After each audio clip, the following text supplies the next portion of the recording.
They took her badge, handed her a cardboard box, and told her she was finished. After 20 years of saving lives, Nurse Madeline Jenkins was frustrated for doing the one thing a doctor refused to do, saving a dying child against protocol. Broken, humiliated, and walking home in the pouring rain, Madeline thought her life was over. She was wrong. 2 military-grade Black Hawk helicopters weren't just landing in the city center. They were landing for her. The wind from the rotors nearly knocked her down, but the words screamed by the special ops soldier changed everything. "We don't want the doctor. We want the nurse." This is the story of how one woman went from unemployed to a national hero in less than an hour. The fluorescent lights of the Human Resources Office at St. Jude's Memorial Hospital in downtown Chicago hummed with a headache-inducing buzz that seemed specifically designed to break the human spirit. Madeline Jenkins sat on the edge of a grey, fabric-covered chair that smelled faintly of stale coffee and fear.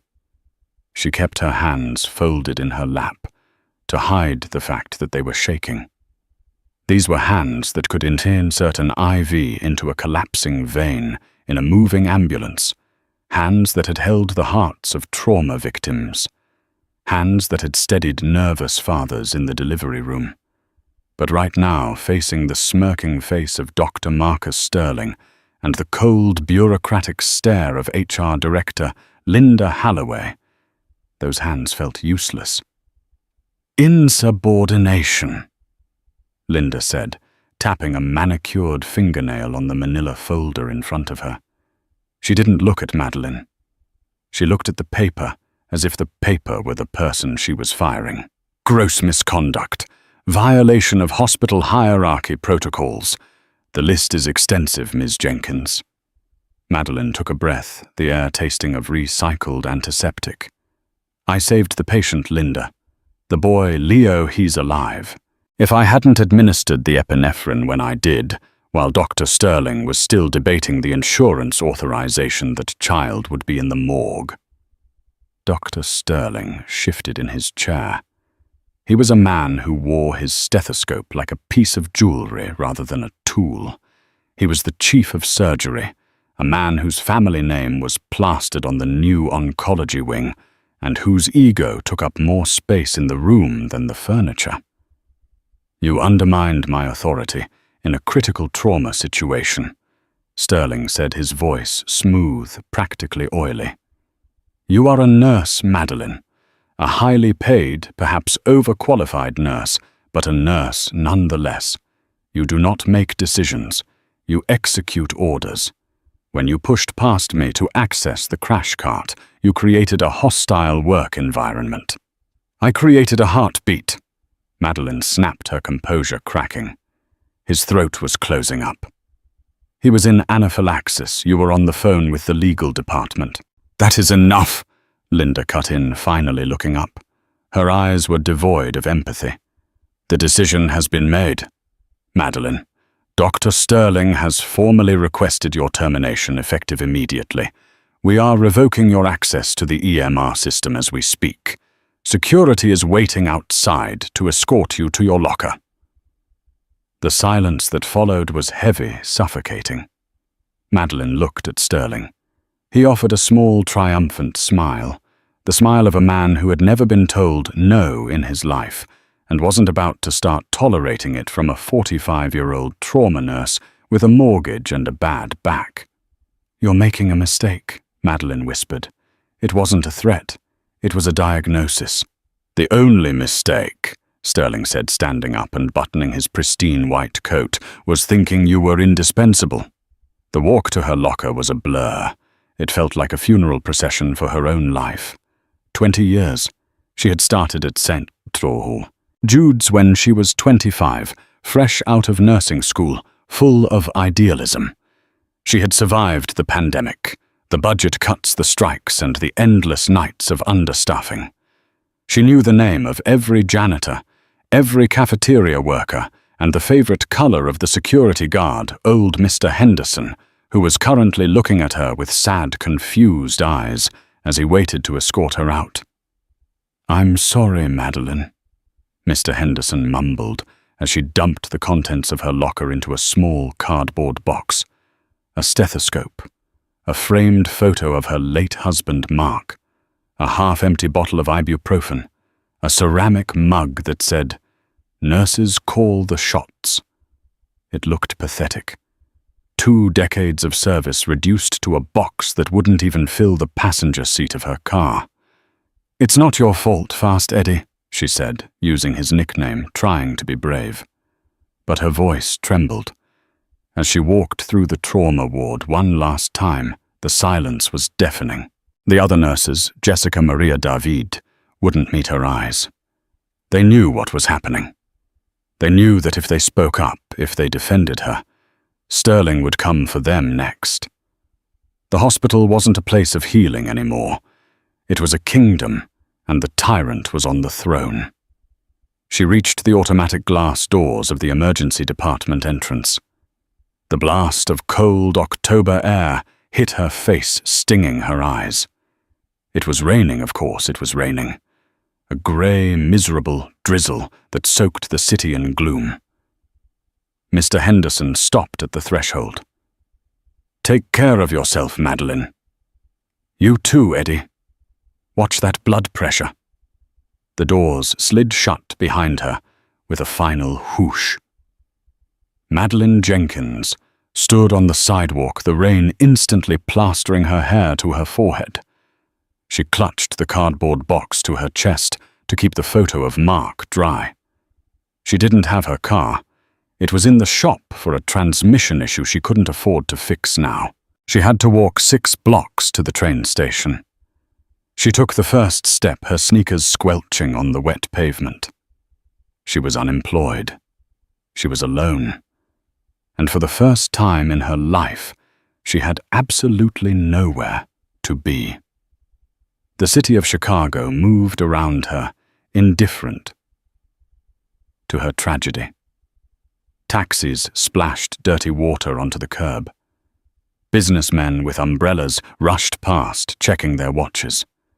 Madeline walked slowly, the weight of the box in her arms growing heavier with every step. Her mind was a chaotic loop of the meeting. Insubordination, hostile work environment. She replayed the moment with the boy, Leo. He was 8 years old. He had come in gasping, clutching his throat, his face turning a terrifying shade of blue. A severe reaction to a bee sting. His mother was screaming. Dr. Sterling had hesitated, worried about a pre-existing heart condition, noted in the file, wasting precious seconds debating the dosage and liability. Madeline saw the light fading from the boy's eyes. She didn't think. She moved. She pushed the epinephrine. The boy gasped, the air rushing back into his lungs like a miracle. She had saved him, and it cost her everything. "Maybe I should have just let him handle it," she muttered to the wet pavement. "Maybe I'm just an old, stubborn nurse who doesn't know her place." She was 3 blocks away from the hospital, crossing a bridge over the Chicago River when the atmosphere shifted. It wasn't a visual change at first. It was a vibration. The puddles on the sidewalk began to ripple. The glass in the storefront windows to her left started to rattle. A low thrumming sound, deep and guttural, began to rise above the noise of the city traffic. It sounded like thunder, but it was rhythmic. Thwop, thwop, thwop, thwop. Madeline stopped. She looked up. The low grey clouds seemed to be tearing apart. Passers-by stopped too. People pulled out their phones. Cars slowed down. The noise grew deafening, a physical pressure pressing against her chest. Then she saw them. 2 UH-60 Black Hawk helicopters painted in matte black tore through the cloud layer, banking hard over the river. These weren't traffic choppers or news birds. These were military. They were flying aggressively low, barely clearing the tops of the skyscrapers. The downdraft hit the street instantly, sending trash cans rolling and snapping umbrellas inside out. Madeline shielded her eyes against the wind and rain. What in the world? The helicopters didn't head for the hospital helipad, which was blocks behind her. They didn't head for the airport.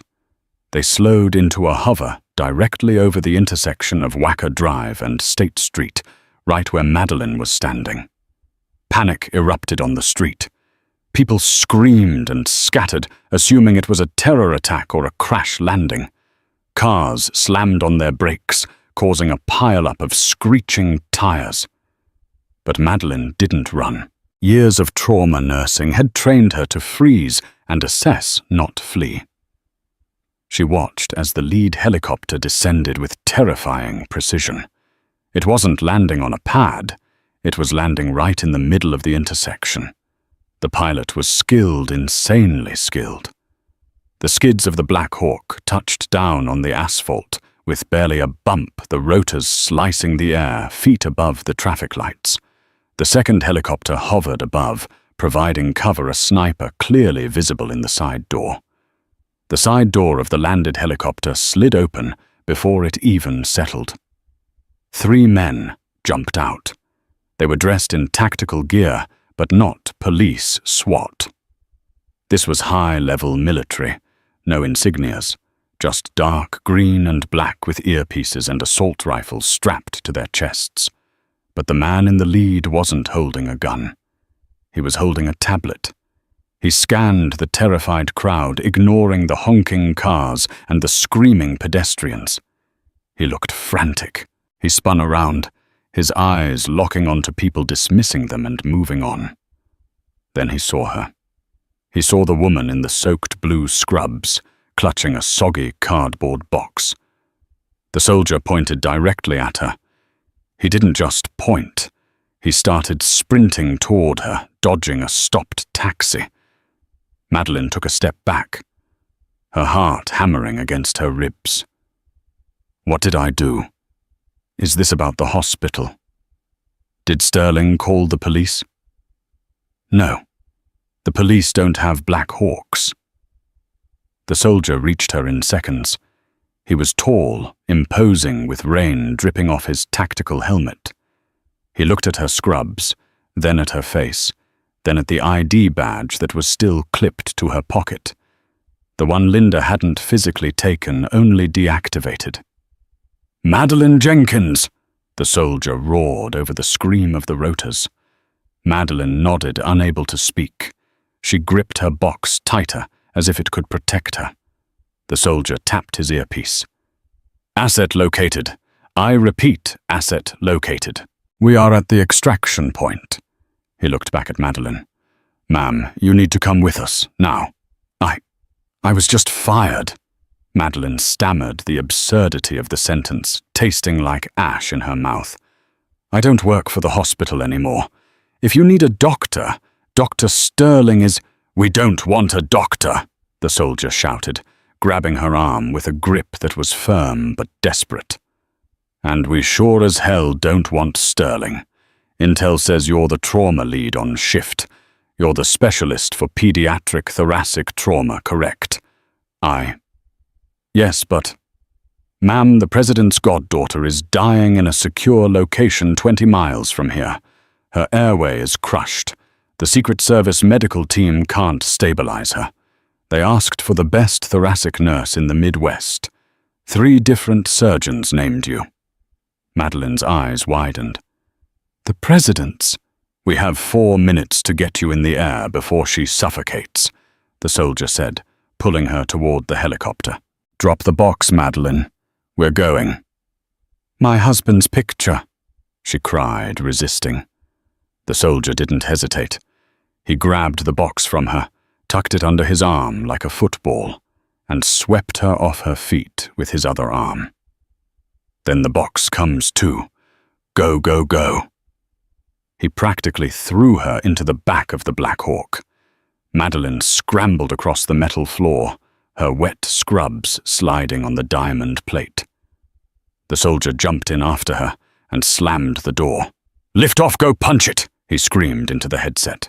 The stomach-churning sensation of zero gravity hit Madeline as the helicopter surged upward, banking hard away from the buildings. Through the rain-streaked window, she saw the street below shrinking. She saw the hospital in the distance, a grey block where her career had ended 10 minutes ago. The soldier strapped her in, handing her a headset. "Put this on." She trembled as she pulled the headset over her ears. The noise dampened to a hum. "My name is Captain Miller," the soldier said, his voice crystal clear now. "I apologize for the extraction method, but we are in a code-critical situation. We were told you were at St. Jude's. We landed on the roof, but the administrator said you'd been let go. He tried to send the chief of surgery instead." Madeline felt a jolt of cold anger. "Sterling?" "Yeah, that's the guy," Miller said, wiping rain from his visor. "He tried to board the bird, said he was the superior medical authority." "What happened?" Madeline asked. Miller cracked a grim smile. "I told him my orders were for Jenkins. He refused to step back. My sniper put a laser dot on his chest and told him to sit down. He sat down." Madeline stared at him. She imagined Marcus Sterling, the god of St. Jude's, cowering on the wet helipad, while a military sniper told him he wasn't wanted. A strange, hysterical laugh bubbled up in her throat. "Where are we going?" she asked, looking out at the grey expanse of Lake Michigan, rushing by beneath them. "O'Hare Air Force Reserve Base," Miller said. "Air Force One is on the tarmac, but the medical bay is set up in the hangar. It's a mess, Madeline. We have a structural collapse at a fundraising event. The girl, it's bad. They have the equipment, but they don't have the hands. The flight surgeon is overwhelmed." Madeline looked down at her hands. They were still shaking, but differently now. This wasn't fear of unemployment. This was the adrenaline of the job. This was the zone. "Tell me the vitals," Madeline said, her voice hardening. "What are her SATs? Is she intubated?" Miller looked at her, impressed. He tapped his tablet. "Oxygen saturation is 82 and dropping. Trachea is deviated. They can't get the tube in. Significant swelling." "They need a cricothyrotomy," Madeline said instantly. "But if she's pediatric, the landmarks are hard to find. If they miss, they hit the jugular." "Exactly," Miller said. "That's why we came for you." Madeline looked out the window. 10 minutes ago, she was walking in the rain, wondering how she would pay her electric bill. Now she was flying in a military chopper to save a child connected to the highest office in the land. "Captain," she said. "Yes, ma'am." "I hope you flew fast." "Supersonic, ma'am." The Black Hawk didn't so much land as it did drop out of the sky. The pilot flaring the rotors at the last possible second to cushion the impact on the wet tarmac of the O'Hare Air Force Reserve Base. The side doors were open before the wheels settled. Madeline's stomach was still somewhere back over the Chicago River, but her mind had snapped into a cold, hard focus. It was the trauma state, a psychological space where emotions, rent payments, and insults from arrogant doctors didn't exist. There was only the patient, the problem, and the solution. "Go, go, go!" Captain Miller screamed, unbuckling her harness. Madeline jumped onto the tarmac, her sneakers splashing in a puddle of jet fuel and rain. The noise was apocalyptic. Aside from the 2 Black Hawks, there were 3 massive C-130 transport planes, and looming in the distance like a white castle, the distinct humped silhouette of Air Force One. But they weren't heading for the plane. They were running toward a massive hangar 50 yards away. The hangar doors were open, spilling bright artificial light out into the gloomy afternoon. A perimeter of armored SUVs formed a steel wall around the entrance lights, flashing blue and red. "Stay close to me," Miller barked, grabbing her elbow to guide her through the maze of vehicles. "Don't stop for anyone." As they approached the hangar entrance, a wall of men in black suits, Secret Service, blocked their path. They looked like statues carved out of paranoia and granite. One of them, a man with a buzz cut and an earpiece that looked like it was wired directly into his brain, stepped forward, hand raised. "Hold it!" the agent shouted over the wind. "Who is this?" "The manifest lists Dr. Sterling." "Sterling is compromised," Miller yelled back, not slowing down. "This is the primary asset. Stand down, Agent Reynolds." "I can't let a civilian without clearance near the package, Miller." "We have a code red situation." Madeline stopped. She looked at Reynolds. She didn't see a federal agent. She saw an obstacle between her and a dying child. She stepped out from behind Miller, her soaked scrubs clinging to her. Her hair, a disastrous mess, holding her soggy cardboard box like a shield. "Agent," Madeline said, her voice surprisingly loud, cutting through the noise. "Captain Miller told me the patient has a crushed airway and oxygen sats in the low 80s. That was 5 minutes ago. If she's trending down, she's likely in the 60s now. That means hypoxic brain injury is starting right now. You can check my eye door. You can let me go inside and save her brain. But you have about 30 seconds to decide before the president's goddaughter becomes a vegetable." Reynolds stared at her. He looked at the badge clipped to her chest, the one that technically didn't work anymore. He looked at the fire in her eyes. He stepped aside. "Get her in." They burst into the hangar. It was a chaotic scene. A mobile field hospital had been set up in the center of the vast concrete floor. Bright halogen lights on stands surrounded a gurney. Monitors were beeping frantically, the high-pitched, rapid rhythm of a heart in distress. Around the gurney, 3 people in military medical fatigues were working frantically. Blood-soaked gauze littered the floor. "I can't get the view." One of them, a man with graying hair and sweat pouring down his forehead, shouted. He was holding a laryngoscope, trying to pry open the patient's mouth to insert a breathing tube.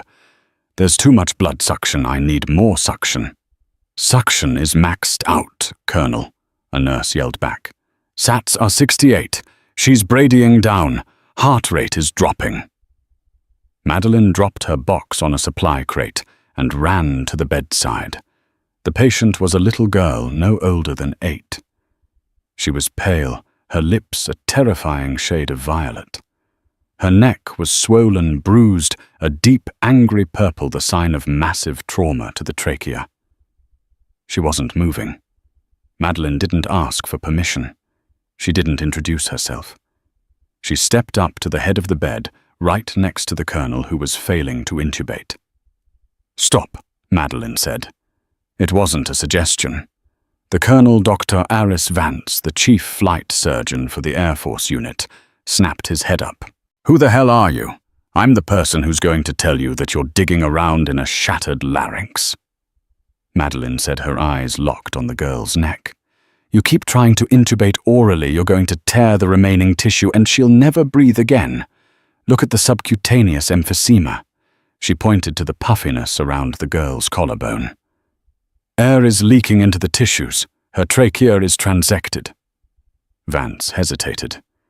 He was a good doctor, a battlefield surgeon, but this wasn't a soldier with a gunshot wound. This was a fragile child with a freak crush injury, and the pressure of the entire US government was breathing down his neck. He was shaking. "We need a surgical airway," Vance said, his voice trembling. "But I can't find the landmarks. The swelling is too severe. If I cut and miss..." "You hit the carotid or the jugular," Madeline finished for him. "And she bleeds out in 10 seconds. "I can't do it," Vance whispered, terror in his eyes. "I can't see anything." Madeline looked at the girl. She looked at the monitor. Heart rate 45. Oxygen 60. She stripped off her wet jacket, revealing her blue scrubs. She snapped on a pair of sterile gloves from the open box on the tray. "Give me the scalpel," Madeline said. Vance stared at her. "You're a nurse." "I'm a trauma nurse who spent 10 years in the busiest ER in Chicago," Madeline said, extending her hand. "I've done 3 of these in the parking lot. Give me the scalpel." Vance looked at the monitor. The flatline tone was seconds away. He slapped the scalpel into her hand. The hangar went silent. Even the Secret Service agents at the perimeter seemed to hold their breath. The only sound was the drone of the monitor, beeping slower and slower. Beep, beep, beep. Madeline closed her eyes for 1 second. She visualized the anatomy beneath the swelling. She pictured the thyroid cartilage, the cricoid ring, the tiny membrane between them. It was there. It had to be there. She opened her eyes. She reached out with her left hand, her fingers probing the girl's swollen, bruised neck. It felt like a water balloon. The landmarks were gone. "Come on," she whispered. "Talk to me." She pressed harder, ignoring the fluid shifting under the skin. She felt a tiny ridge, a hardness amidst the soft trauma. The cricoid. "I have it," she said softly. She didn't hesitate. With her right hand, she brought the scalpel down. "Not a vertical incision," Vance warned. "Too much bleeding." "I know," Madeline murmured. She made a horizontal cut, precise and confident. Blood welled up immediately, dark and fast. "Suction," Madeline commanded. The military nurse moved instantly, clearing the field. Madeline used the back of the scalpel handle to separate the tissue. She was looking for a white flash of cartilage. There, deep in the wound. "Tube," she said. "Size 4.0. Now." Vance handed her the pediatric tracheostomy tube. "I'm going in," Madeline said. She pushed the tube into the small incision. It met resistance. The cartilage was crushed. If she pushed too hard, she'd collapse the airway entirely. If she didn't push hard enough, the tube would sit in the false passage and blow air into the neck, killing her. She twisted her wrist, a corkscrew motion she had learned from an old Vietnam vet medic years ago. The tube popped through the resistance. She felt the give, the sensation of entering the windpipe. "Bag her," Madeline shouted. The nurse attached the ambu bag to the tube and squeezed. Everyone watched the little girl's chest. Nothing happened. "No breath sounds," Vance yelled, listening with his stethoscope. "You missed." "I didn't miss," Madeline gritted out. "It's a mucus plug. The trauma caused a blockage." She grabbed a suction catheter, threaded it down the new tube, and applied negative pressure. She pulled it back. A thick clot of blood and mucus came with it. "Bag her again." The nurse squeezed the bag. Whoosh. The little girl's chest rose. It was a beautiful, symmetrical rise. "We have breath sounds," Vance shouted, the relief in his voice cracking. "Bilateral breath sounds. Good air entry." They all looked at the monitor. The numbers were sluggish at first.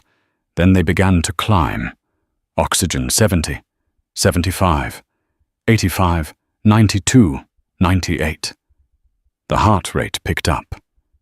Beep, beep, beep, beep. The purple color in the girl's lips began to fade, replaced by a faint, healthy pink. Madeline let out a breath she felt like she'd been holding since she left the hospital. She secured the tube with the Velcro strap, her hands finally trembling now that the danger was over. "Sedation," Madeline ordered, falling back into her routine. "Keep her paralyzed. We need to minimize oxygen demand until you can get her to a surgical theater for reconstruction. On it, the nurse said. Madeline stepped back from the table, peeling off her bloody gloves. Her knees felt weak. She leaned against the metal supply cart, wiping the sweat and rain from her forehead with her forearm. That was... Colonel Vance stared at the tube, then at Madeline. That was the finest surgical airway I have ever seen. And I've seen a lot. Madeline managed a weak smile. Just plumbing, Doctor. Just plumbing. She looked around for her box. She just wanted to sit down. She wanted to call. Well, she couldn't call Mark. She realized with a pang of sorrow that she had no one to call. She had saved the girl, but she was still unemployed. She was still the woman who had been walked out of St. Jude's by security. Suddenly, the activity at the hangar entrance spiked. The Secret Service agents straightened up, hands clasping in front of them. The wall of suits parted. A man walked in. He wasn't wearing a suit. He was wearing a casual windbreaker and jeans, but his presence filled the cavernous space instantly. He was flanked by 4 men who looked even more dangerous than the ones outside. It was President Thomas Kane. He looked older in person than on TV. The stress of the office was etched into the lines around his eyes. But right now, he didn't look like the leader of the free world. He looked like a terrified uncle. He rushed to the gurney. Emily. Colonel Vance stepped forward. She's stable, Mr. President. Her airway is secure. Oxygen saturation is 100%. The president closed his eyes and exhaled, his shoulders sagging. He reached out and touched the little girl's hand. Thank God. Thank God. He turned to Vance. They told me she was choking. They told me you couldn't get the tube in. I couldn't, sir, Vance said honestly. He was a man of integrity despite his earlier panic. He didn't take the credit. It was a complex injury. I didn't have the angle. Then who did? The president asked, looking around the small team. Vance stepped aside and pointed to the woman, leaning against the supply crates wearing rain-soaked scrubs and holding a soggy cardboard box. She did, sir, Vance said. Nurse Jenkins. The president walked over to Madeline. The distance seemed to close in slow motion. Madeline straightened up, feeling incredibly small and incredibly underdressed. Nurse Jenkins, the president said, extending his hand. Madeline took it. His grip was warm and firm. Mr. President, you saved her life, he said, his eyes intense. My sister, Emily's mother, she passed away 2 years ago. I promised I'd look after her. If we had lost her today... He trailed off, emotion choking his voice. You have the gratitude of a nation and the eternal debt of a godfather. Madeline nodded, not trusting her voice. Where are you based? The president asked. St. Jude's, right. That's where Captain Miller picked you up. I want to personally call your administrator. I want to tell them they have a national treasure on their staff. Madeline froze. The world seemed to stop spinning. She looked at the president. She looked at Captain Miller, who was standing nearby, listening. She looked at Vance. She could lie. She could say yes, let him make the call, and maybe Sterling would be so intimidated he'd hire her back. But she looked at the cardboard box under her arm. The box with Mark's picture. Mark hated liars. I'm not at St. Jude's, Mr. President, Madeline said quietly. Oh, did you transfer? Madeline lifted the soggy box slightly. No, sir. About 20 minutes before your helicopter landed, I was fired. The silence in the hangar was absolute. The president's eyebrows shot up. Fired?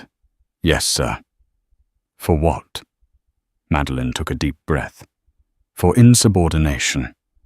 I administered epinephrine to a dying child while the chief of surgery was debating the insurance authorization. I saved the boy, but I broke protocol." The president stared at her. His expression shifted from gratitude to something much sharper, much more dangerous. It was the look of a man who commanded armies. "You were fired," the president repeated slowly, "for saving a child. Yes, sir, by Dr. Marcus Sterling." The president turned to his chief of staff, a woman standing silently behind him with a tablet. "Get the director of Health and Human Services on the phone," the president said, his voice low and cold. "And get the governor of Illinois on the other line, and find out who sits on the board of directors for St. Jude's Hospital." He turned back to Madeline, a small, grim smile playing on his lips. "Nurse Jenkins," the president said, "I don't think you're going to be unemployed for very long. But first, do you have a change of clothes? You look like you swam here." "I don't, sir. This box is all I have." "Well," the president said, putting a hand on her shoulder, "we're going to fix that, and then we're going to have a little chat about Dr. Sterling." An hour later, Madeline Jenkins sat in the executive conference room of Air Force One. The contrast was jarring. 60 minutes ago, she was shivering in the rain with a cardboard box. Now she was wearing a dry navy blue Secret Service windbreaker and sipping hot tea from a cup with the presidential seal. President Kane sat opposite her, reviewing a file his aides had just handed him. The little girl, Emily, had been airlifted to Walter Reed Medical Center by a specialized transport team. She was going to be fine. "I've read your file, Madeline," the president said, closing the folder. 20 years, perfect attendance, 3 commendations for valor during the pandemic, and not a single mark on your record until today. "Dr. Sterling is particular," Madeline said diplomatically. "He believes the hierarchy of the hospital is more important than the intuition of the staff. He believes he's God," Kane corrected her, his voice hard. "And today, he tried to play God with my family by trying to send himself instead of the person we asked for." Before Madeline could respond, the chief of staff, a sharp woman named Eleanor, entered the room. She turned on the large monitor on the wall. "Mr. President Madeline, you need to see this. It's trending. Where's the nurse is the #1 hashtag in the world right now." On the screen, shaky cell phone footage played. It was from the perspective of a pedestrian on State Street. The video showed the Black Hawk landing in the intersection, the wind whipping debris everywhere. It zoomed in on Captain Miller, sprinting toward Madeline. The audio was clear, cutting through the rotor noise. "We don't want the doctor. We want the nurse." Then the footage showed Miller throwing Madeline into the chopper and taking off. "The internet is losing its mind," Elena said, scrolling through comments on the screen. "Everyone is asking who the nurse is, why the military wanted her, and why she was standing on a street corner with a box of personal belongings in the middle of a workday." Madeline felt her face flush. "They saw the box. They saw everything," Elena said. "And the internet sleuths are fast. They've already identified you. They matched your image to the St. Jude's staff page. But here is the problem." Elena clicked a remote. The screen switched to a live news feed. CNN, breaking news. The chyron read, "St. Jude's Hospital addresses viral military incident." Dr. Marcus Sterling was standing at a podium in the hospital lobby, flanked by Linda Halloway from HR. He looked grave serious, the picture of concerned authority. "We are aware of the dramatic footage involving one of our former employees, Ms. Madeline Jenkins," Sterling told the bank of microphones. "It is a regretful situation. Ms. Jenkins was terminated earlier today for concerning behavior. While I cannot go into specifics due to privacy laws, I can say that her actions endangered patient safety. She was in a state of mental instability. We believe the military may have been acting on outdated information when they extracted her. Madeline gasped, standing up so fast her chair tipped over. That liar unstable, I saved a boy's life. He's getting ahead of the narrative, Kane said, his eyes narrowing as he watched the screen. He knows the military picked you up, so he has to discredit you before you land. If you're a hero, he's the villain who fired a hero. If you're unstable, he's the responsible administrator who protected the hospital. On the screen, a reporter shouted a question. Dr. Sterling, can you confirm if the military operation was related to a patient at the hospital? Absolutely not, Sterling lied smoothly. We have the situation under control here. Ms. Jenkins is no longer a licensed practitioner at this facility. We pray she gets the help she needs. Madeline felt tears prick her eyes. It wasn't just her job anymore. It was her reputation. He was destroying her name on national television to save his own skin. He's going to win, Madeline whispered. He has the lawyers. He has the board. I'm nobody.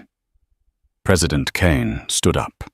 He walked over to the window of the plane, looking out at the tarmac where the motorcade was assembling. You're not nobody, Madeline, Kane said. You're the woman who saved Emily, and I take it very personally when people lie about my friends. He turned back to her, a mischievous glint in his eye, the kind of look that toppled dictatorships. Eleanor, the president barked. Yes, sir. Dr. Sterling is holding a press conference right now. Yes, sir. He's taking Q&A for the next 20 minutes. Good, Kane said. Madeline, grab your things. Where are we going? Madeline asked. I have a meeting with the governor in Chicago this afternoon anyway, the president said, buttoning his jacket. I think we can make a detour. I think it's time we returned you to your car, and I think we should do it while the cameras are still rolling. The press room at St. Jude's Memorial was packed. Every news outlet in Chicago, plus the national bureaus, had crammed into the atrium. The viral video of the Black Hawk abduction was the most exciting thing to happen in the city in years, and everyone wanted answers. Dr. Sterling was enjoying the spotlight. He had rehearsed his lines perfectly. He played the victimized leader beautifully. It is never easy to let a staff member go. Sterling said, his voice dripping with faux sympathy.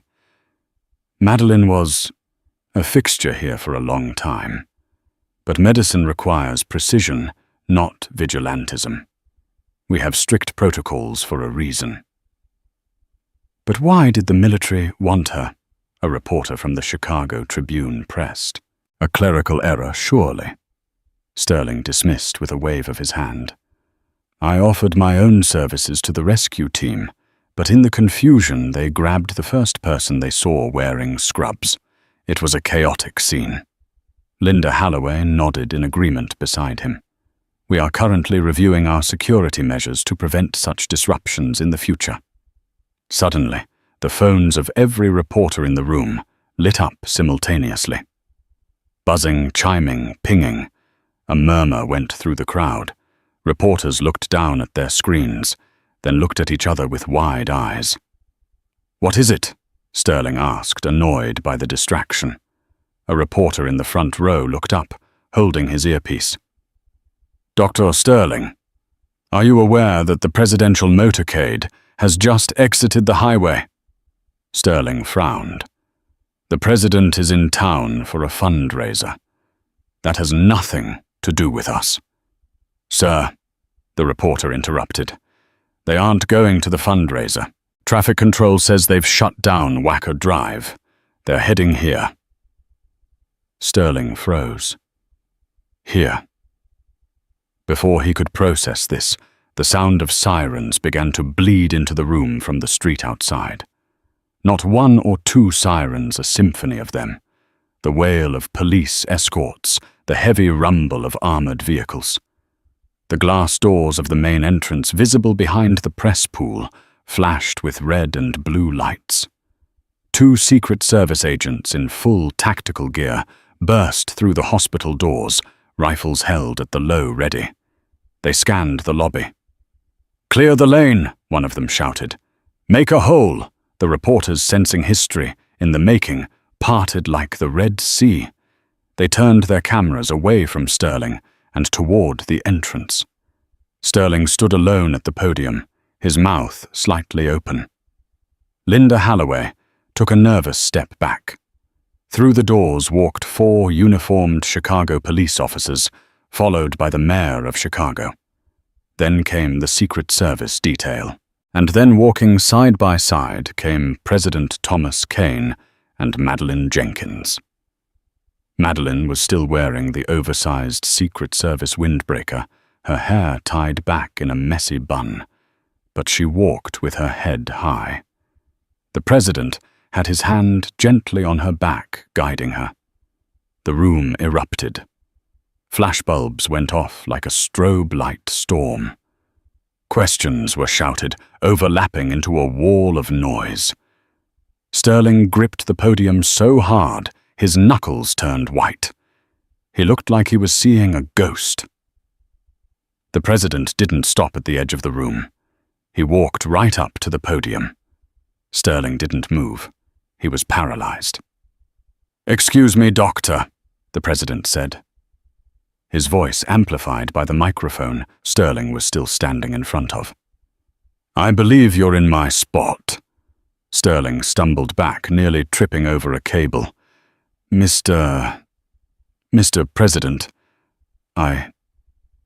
We weren't expecting." President Kane ignored him. He adjusted the microphone. The room went deathly silent. "My fellow Americans," Kane began, looking directly into the cameras.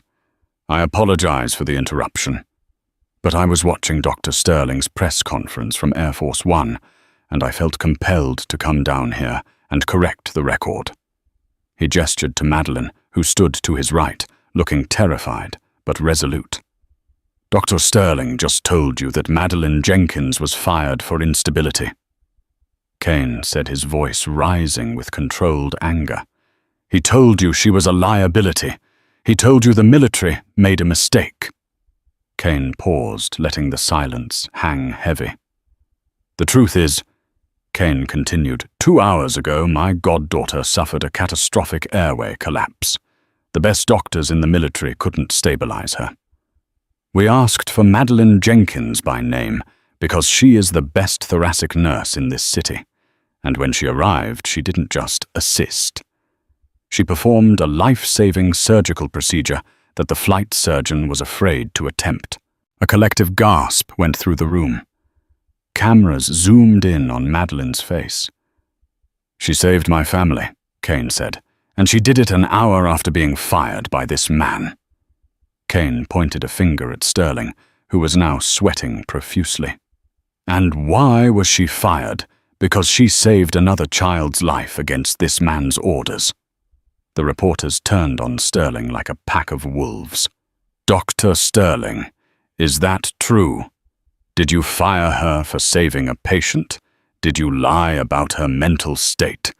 Sterling stammered, holding up his hands. "Now wait a minute. There are complexities. Insurance protocols." "Insurance protocols," Madeleine spoke up. It was the first time she had spoken. Her voice was shaky, but it gained strength as she looked Sterling in the eye. "Leo was dying, Marcus. He was 8 years old. You were worried about a lawsuit. I was worried about his mother burying him." "This is absurd," Sterling snapped, trying to regain control. "I am the chief of surgery. I determine the fitness of my staff. You cannot just waltz in here and—" "Actually," the president interrupted, "I can do a little more than that." Kane turned to the side of the room. "Agent Reynolds." The Secret Service agent stepped forward, holding a manila envelope. He handed it to the president. "Dr. Sterling," Kane said, opening the envelope. While I was flying here, I had the Department of Justice look into the billing practices of St. Jude's under your administration. It seems that prioritizing profit over patients is a habit of yours. We found discrepancies, massive ones. Sterling's face went grey. And, Kane added, turning to the cameras, I also made a call to the chairman of the hospital board. He was very interested to hear that the chief of surgery lied to the national press and the President of the United States. He's on the phone right now with HR. Kane looked at Linda Halloway. Linda, isn't he? Linda, realizing the ship was sinking and she didn't want to go down with it, nodded vigorously. She pulled a piece of paper from her pocket. She had clearly prepared it the moment the motorcade arrived. Dr. Sterling, Linda said, her voice trembling. Effective immediately, the board has voted to suspend your privileges pending an investigation. You are to be escorted from the premises. The room exploded into chaos. Sterling looked around wildly. You can't do this. I built this wing. I am this hospital. Mr. Henderson, Madeline called out softly. From the back of the room, the old security guard. Fast Eddie stepped forward. He had a wide, toothy grin on his face. He was holding a cardboard box, an empty one. I believe you know the way out, Doctor, Mr. Henderson said. And here's a box for your things. It's a bit small, but I'm sure you'll manage. The flashbulbs blinded Sterling. As he took the box, his arrogance finally crushed under the weight of his own hubris. President Kane put an arm around Madeline's shoulders. Now, Madeline, about your employment status. I have a job offer for you. But I have a feeling St. Jude's might want to make a counteroffer first. Madeline looked at the reporters at the president, and then at the spot where she had stood crying in the rain just hours ago.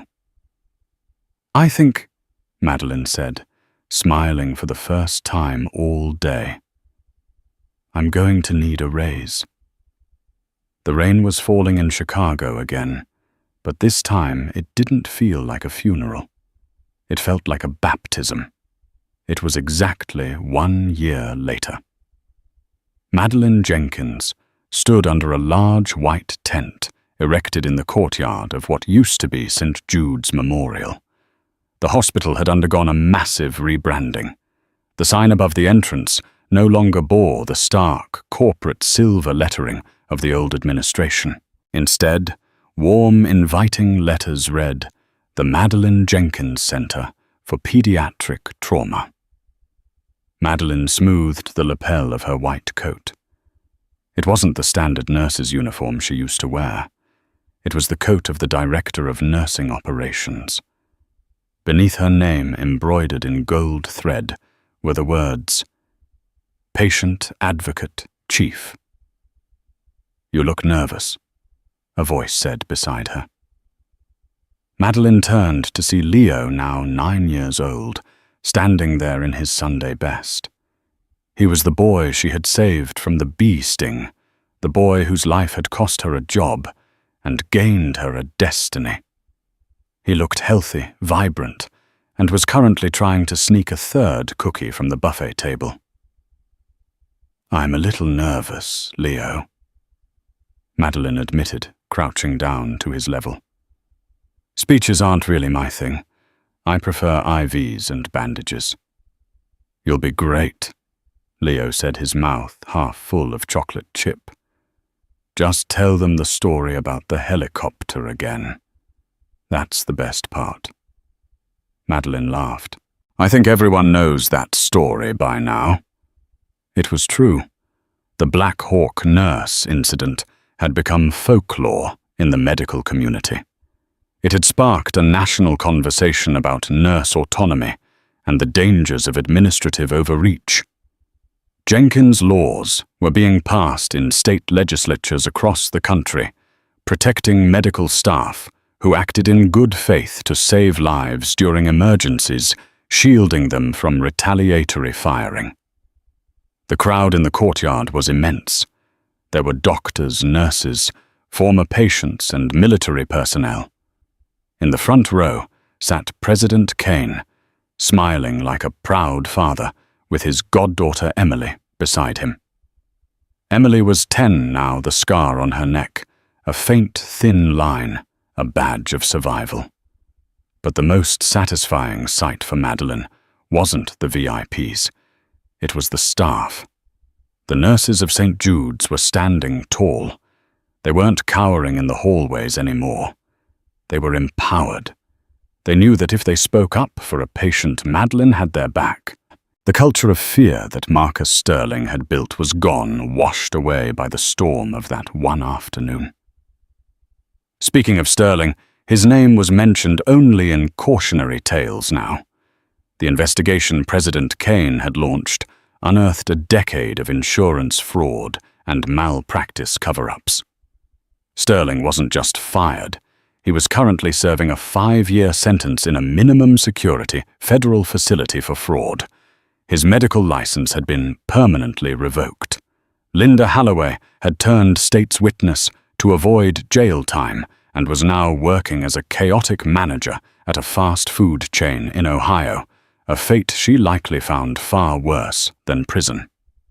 "Ladies and gentlemen," the announcer's voice boomed, "please welcome the director of the center, Madeline Jenkins."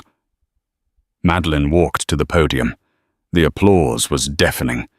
It wasn't polite applause. It was a roar of respect. She looked out at the sea of faces. She saw Mr. Henderson, still the head of security, but now sporting a much nicer uniform and a significant raise. He gave her a thumbs up. Madeline took a deep breath. She didn't need notes. "A year ago," Madeline began, her voice steady and clear, "I walked out of these doors with a cardboard box. I thought my value was determined by an ID badge and a payroll number. I thought power belonged to the people with the biggest titles." She paused, looking at Leo and Emily. "But I learned something that power isn't a title. Power is the ability to help. Authority isn't given by a board of directors. It's earned by the trust of your patients. When we put on these scrubs, we aren't just employees. We are the last line of defense between life and death. And no policy, no protocol, and no administrator should ever stand in the way of doing what is right." She gripped the podium. "This center isn't named after me because I'm special. It's named after a nurse because it's a promise. A promise that in this building the patient comes first. Always. And if you have to break a rule to save a life, well, I suggest you do it. Just make sure you have a good lawyer or at least a president on speed dial." The crowd erupted in laughter and cheers. As the ceremony wound down, President Kane approached her. "You've done good work here, Madeline," he said, shaking her hand. "The hospital's mortality rate has dropped 15% since you took over the nursing protocols." "We're just letting nurses do their jobs, sir," Madeline said. "By the way," Kane said, leaning in, "Captain Miller sends his regards. He's deployed right now, but he asked me to give you this." The president handed her a small velvet box. Inside was a patch, a military morale patch. It showed a silhouette of a Black Hawk helicopter, and underneath the words, "We don't want the doctor." Madeline smiled, the tears forming in her eyes. She closed the box and held it tight. "Thank you, Mr. President." "No," Kane said, turning to leave with his Secret Service detail. "Thank you, Madeline." As the sun began to set, casting a golden glow over the Chicago skyline. Madeline walked back toward the hospital entrance. She stopped at the spot on the sidewalk where the helicopter had landed. The scorch marks from the tires were long gone, faded by weather and traffic. But she could still feel the wind. She could still hear the thunder. She looked at her reflection in the glass doors. She saw the wrinkles of 20 years of service. She saw the grey hairs. but she also saw a woman who had walked through the fire and came out holding the water. She wasn't just a nurse. She was a guardian. And she had a shift to start. Madeline Jenkins pushed the doors open and walked back into the hospital, ready to save the next life. The story of Madeline Jenkins is a reminder that true heroism often goes unnoticed until the moment it becomes absolutely necessary. In a world obsessed with titles, status, and bureaucracy, it is easy to forget that the most important people in the room are often the ones doing the actual work. Madeline's journey from a fired employee walking in the rain to a national symbol of integrity proves that one act of courage can dismantle years of corruption. It teaches us that when systems fail, individuals must rise. And sometimes the cavalry doesn't come on a white horse. It comes in a Black Hawk helicopter, looking for the person who knows how to save a life, not just how to bill for it. And that is the incredible story of Nurse Madeline Jenkins. It's crazy to think that she was fired for saving a life just minutes before the president needed her to do exactly that. It really makes you wonder how many heroes are out there right now, getting punished for doing the right thing just because it breaks a protocol. If you enjoyed this story and want to see more real-life dramas about heroes getting the justice they deserve, please smash that like button. It really helps the channel. And don't forget to subscribe and ring the notification bell so you never miss a story. Thanks for watching, and I'll see you in the next video.